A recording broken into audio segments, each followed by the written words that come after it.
As an example of that trouble, on November 29, 1995, I was standing in front of a federal court judge who was getting ready to sentence me to incarceration in a federal prison. We're going to return to that judge in a few moments. My name is Paul Glover, and the idea that I have that's worth spreading is everyone needs a fool in their life. The fact that my family survived my destructive behavior is a miracle.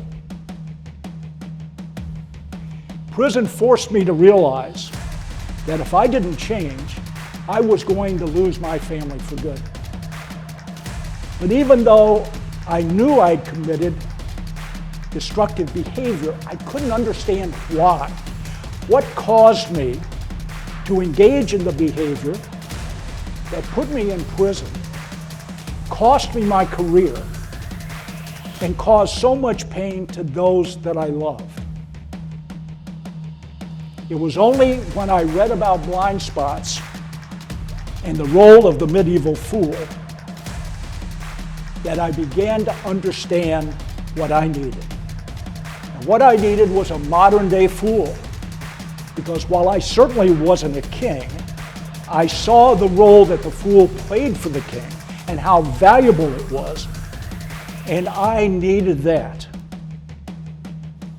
After 2 years in prison, that I was responsible for my self-destructive behavior, and that if I didn't change, I was going to lose my family, but probably even worse, I would get out, commit the same crimes or similar crimes, and go back to prison. That's why recidivism in prison is 80%. People don't change. They commit the crime, they get out, they go, and they go back to prison because they haven't realized their blind spots. They haven't taken the action necessary to control their actions based on understanding, seeing their blind spots and the triggers.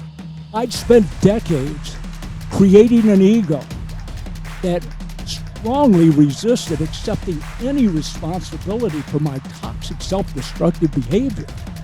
Turnover is a business killer. The customer doesn't like it. You have to find people, recruit, you have to train people, then you have to get them up to speed. You have to hope that they're able to be a part of a productive team. The cultural aspect has got to be there. It is extraordinarily difficult. Turnover is a killer for companies. It destroys your profitability.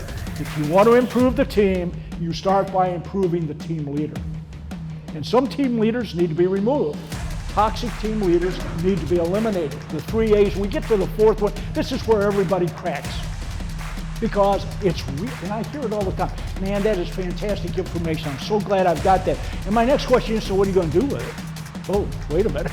I actually have to do something with it? Yeah, because information without being usable is a waste of time.